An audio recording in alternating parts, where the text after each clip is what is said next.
Buenos días a todos mis alumnos. Vamos a continuar con las clases de histología. Esta vez ya entrando a un nuevo capítulo, vamos a hablar de la histología del tejido sanguíneo, ¿no? Bueno, este capítulo comprende muchos, eh, muchos temas, como empezar a hablar de las generalidades del tejido sanguíneo, de los componentes del mismo, pero también vamos a hablar de la eritropoyesis y de las características histológicas de algunos órganos como o de algunos tejidos como la médula ósea. Entonces, para empezar a hablar del tejido sanguíneo, o al menos en lo que se refiere a las generalidades, tenemos que recordar que cuando hicimos una descripción de tejido conjuntivo hablamos de células inmersas en una matriz extracelular e incluso hicimos una descripción de los componentes de las sustancias fundamentales, ¿no? Entonces también a la sangre se la puede definir como un tejido conjuntivo que circula a través del aparato vascular.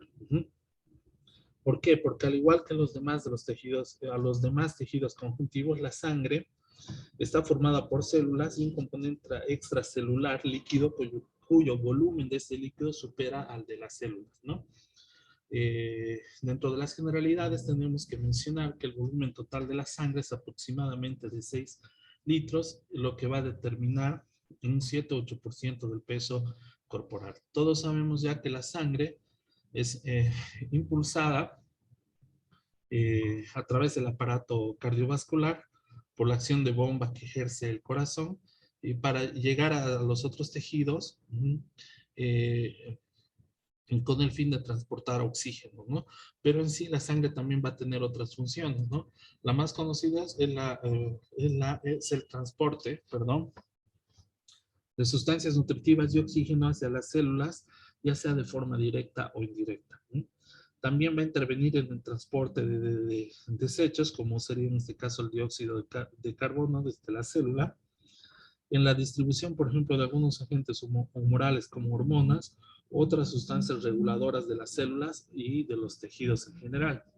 También va a mantener la homeostasis para actuar en distintos mecanismos metabólicos como la termorregulación y la coagulación, ¿no? Y también interviene el transporte de células o agentes humorales del sistema inmunitario que protegen al organismo de distintos agentes patógenos externos, internos, proteínas extrañas o incluso de células transformadas, ¿no?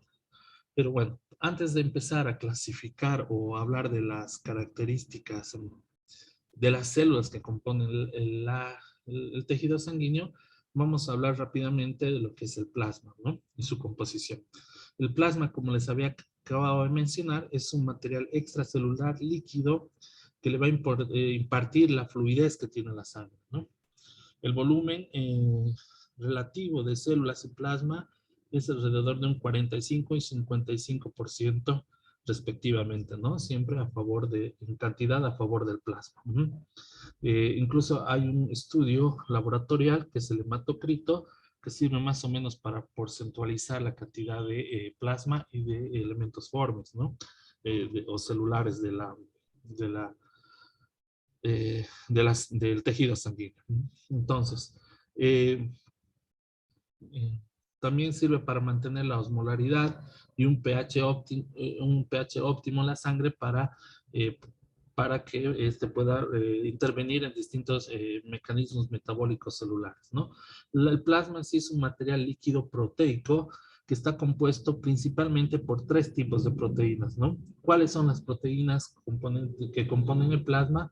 Tenemos las albúminas, las globulinas y el fibrinógeno. Entonces, entre la albúmina es el principal componente proteico, en cantidad es el más abundante, pero en tamaño es el más pequeño. ¿Dónde se va a sintetizar? Se va a sintetizar en el hígado, ¿no? ¿De qué es responsable la albúmina? De ejercer esta gradiente de concentración entre la sangre y el líquido hístico o el líquido que se encuentra por fuera de la célula, ¿no? Extracelular. Esta importante presión osmótica sobre la pared de los vasos sanguíneos puede ser llamada también o conocida como presión coloido-osmótica. ¿Para qué sirve la misma? Para mantener la proporción correcta en cuanto a lo que refiere el volumen sanguíneo con respecto a lo que sería el volumen del líquido extracelular. También es una proteína transportadora de ciertas sustancias, como he dicho, humorales como la tiroxina, bilirrubinas, o actúa también en la farmacocinética, por así decirlo, de algunos fármacos, valga la redundancia, como los barbitúricos, ¿no? Las globulinas. Las globulinas comprenden una gran clasificación, ¿no? En inmunoglobulinas, que son el mayor componente de la fracción de todas las globulinas, y las globulinas no inmunes, ¿no? Las globulinas, como todos sabemos, son anticuerpos. Las globulinas inmunes o las inmunoglobulinas son anticuerpos, son una clase de moléculas funcionales derivadas del sistema inmunitario que son secretadas por plasmocitos, ¿no? Y secretan anticuerpos, ¿no? Pero las globulinas no inmunes, que son secretadas por el hígado también, contribuyen a mantener también la presión osmótica dentro de lo que sería el aparato cardiovascular y también sirven como proteínas transportadoras de diversas sustancias, ¿no? Algunas como metales como el cobre, también participan en el transporte de hierro a través de algunas proteínas como la transferrina y de la hemoglobina, ¿no? Como la hetoglobina, ¿no? Que sería la proteína transportadora. Entre las globulinas no inmunes también está una que se conoce como la fibronectina. También vamos a tener las lipoproteínas, también vamos a tener los factores de coagulación y otras moléculas que pueden intercambiarse entre la sangre y el tejido extravascular. El fibrinógeno. El fibrinógeno es la proteína plasmática en cuanto a tamaño, es la más grande. ¿Dónde se va a sintetizar? También se va a sintetizar en el hígado, ¿no? En una serie de reacciones, interviene en una serie de reacciones como por ejemplo, más importante, la cascada de coagulación, ¿no? Este fibrinógeno se va a transformar en fibrina. Estos nanómeros de fibrina, después de algunas reacciones químicas, polimerizan y van a formar unas fibras insolubles y largas. Estas fibras van a establecer enlaces cruzados entre sí y van a formar una red impenetrable en los sitios donde se produce, por ejemplo, una lesión en los vasos sanguíneos con el fin de impedir la hemorragia, ¿no? Pero esto lo vamos a ver más adelante o cuando estudiemos ya todos los fenómenos de la coagulación. Pero bueno, hay que tener algunas consideraciones. Por ejemplo, ¿cuál es la diferencia entre el suero y el plasma?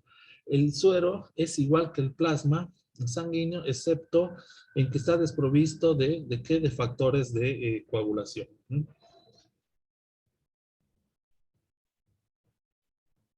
Y obviamente tenemos también que tener en cuenta que el líquido intersticial de los tejidos conjuntivos derivan también de lo que sería el plasma sanguíneo, ¿no? ¿Cómo estudiamos eh, los elementos formas de la sangre? ¿Cómo estudiamos la celularidad de la sangre? ¿Qué tipo de tinciones nos ayudan a estudiar la morfología o las características de las células sanguíneas, ¿no? Hasta acá estamos viendo una serie de tinciones que nos ayudan a observar mediante microscopía óptica distintos tejidos. Lo que más conocemos y el que más hemos mencionado es la técnica de hematoxilina y eosina, ¿no? Para estudiar la sangre, generalmente se hacen extendidos de sangre o frotis sanguíneo o de sangre periférica. ¿Qué es esto? Hacemos una pequeña punción, por ejemplo, en el pulpejo del dedo, sacamos una gota hacia un portaobjeto y hacemos un extendido citológico. La tinción que más o que mejor nos ayuda a hacer el estudio de estas células es la tinción de Romanowski, pero la tinción de Romanowski modificada, que es una mezcla de una serie de colorantes, entre colorantes básicos, como el azul de metileno o los azules aparentados, que son colorantes básicos, y la eosina, que todos ya sabemos que es un colorante básico, ¿no? Y de acuerdo con el aspecto, tras haber sido coloreado estos extendidos, entonces ya podemos incluso hacer una clasificación morfológica, por ejemplo, de los leucocitos, según los gránulos que nosotros podemos ver con este tipo de tinción.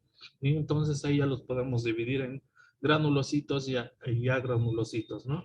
Pero bueno, esto ya, cuando estudiamos ya célula por célula, vamos a ir viendo las características morfológicas de cada uno. Este es un ejemplo de una técnica un extendido de Romanowski, ¿no? Nos vemos todas estas células acá circulares, rojas, sin núcleo, obviamente estamos hablando de los eritrocitos, y los demás elementos de la sangre, en este caso mastocitos y linfocitos, pero bueno, en algunos casos se puede ver acá una cierta granularidad en el citoplasma, pero bueno, esto ya cuando veamos célula por célula lo vamos a describir cada uno más a detalle, ¿no? Vamos a empezar hablando de los eritrocitos.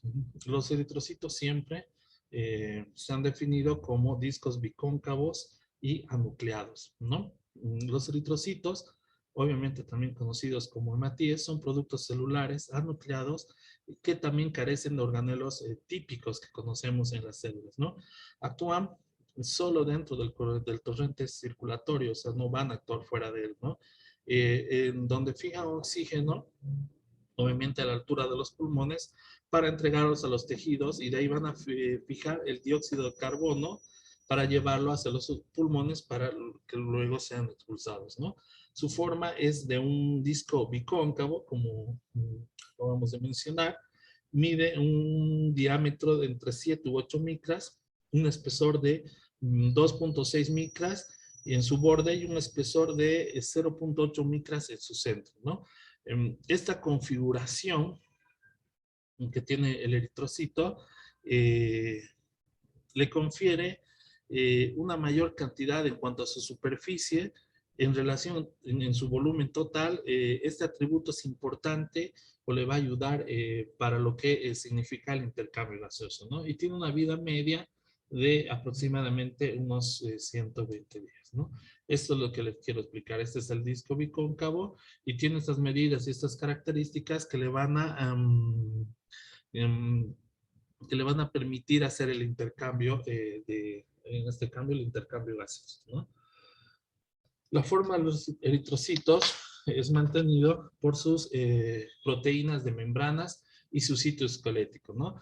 Y su citoesqueleto. Todos ya sabemos, o al principio de esta materia ya hemos hablado cómo están constituidas las membranas celulares, ¿no? La membrana celular, una bicapa lipídica que tiene proteínas integrales que atraviesan toda la totalidad de la membrana plasmáticas, o proteínas periféricas que pueden ser externas o internas, como que pueden estar en la superficie interna o en la superficie externa, ¿no?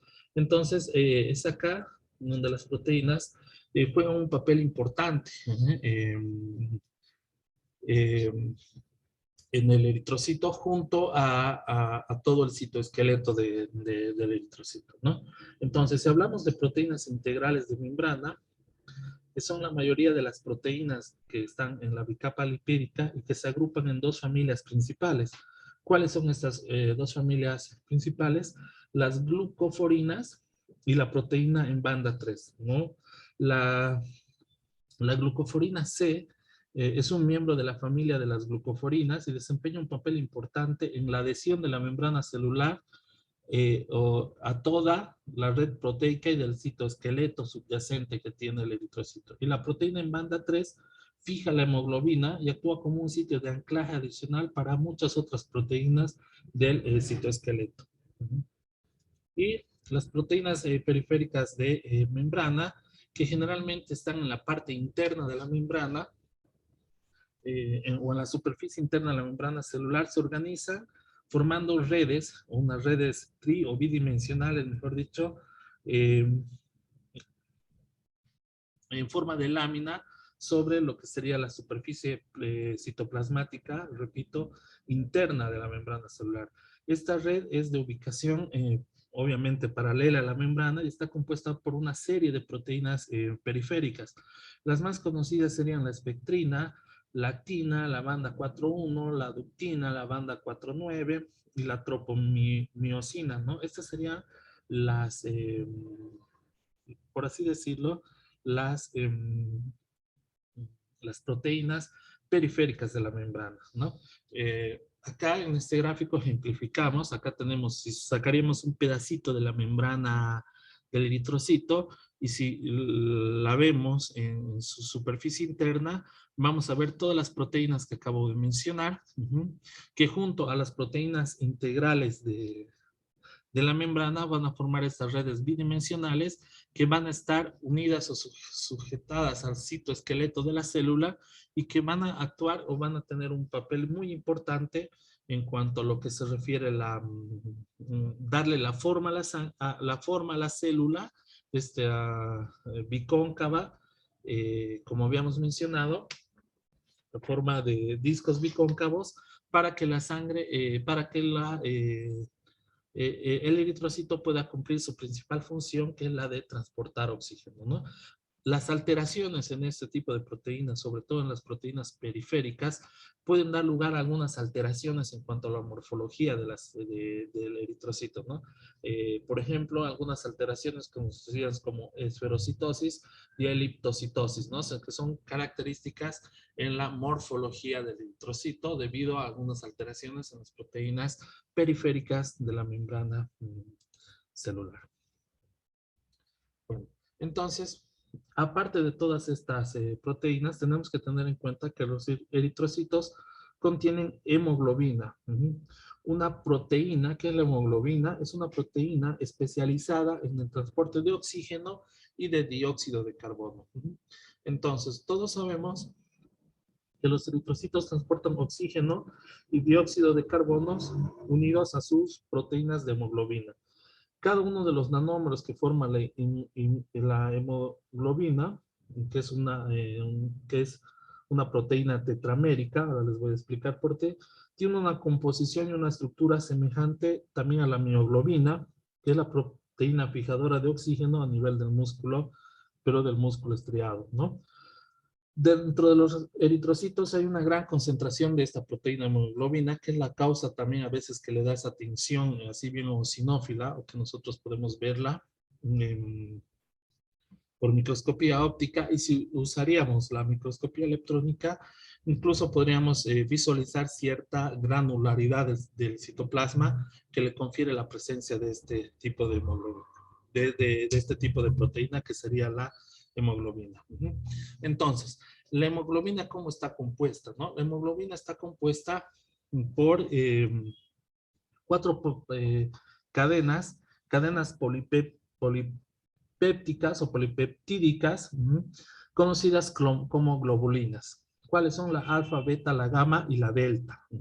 Esas serían las cuatro cadenas polipeptídicas que conforman la parte globulínica de la hemoglobina, por así decirlo. Cada una de estas cadenas polipéptidas o globinas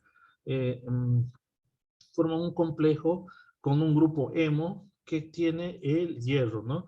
Entonces, la estructura de las cadenas polipépticas varía según los polipépticos, cómo se van entrelazando, cómo se van combinando estos polipépticos, este componente polipéptico, ¿no? ¿A qué me refiero? Que según la configuración de las globulinas y del grupo hemo, nosotros tenemos tres tipos de hemoglobina. La hemoglobina A, que tiene gran prevalencia sobre todo en los adultos, es la que compone alrededor del 96% de la hemoglobina total del cuerpo. Por ejemplo, esta contiene dos cadenas alfa y dos cadenas betas unidas a un grupo hemo, ¿no? La hemoglobina A índice subíndice 2 o hemoglobina 2, que constituye del 1 al 3% de la hemoglobina total del adulto. Por ejemplo, esta está compuesta por cadenas alfa, por dos cadenas alfa y por dos cadenas delta. Y hay otro tipo de hemoglobina, que es la hemoglobina F, que totaliza alrededor menos del 1% de todas las hemoglobinas del adulto, eh, y principalmente se encuentra o es conocida como la hemoglobina fetal. Aunque persiste un porcentaje poco mayor que lo normal en algunas alteraciones de sanguíneas, como por ejemplo la trepanocitosis, ¿no? O la enfermedad de células falciformes, que ha sido relacionada con alteraciones de este tipo de hemoglobina o hemoglobina fetal. Hasta acá para más o menos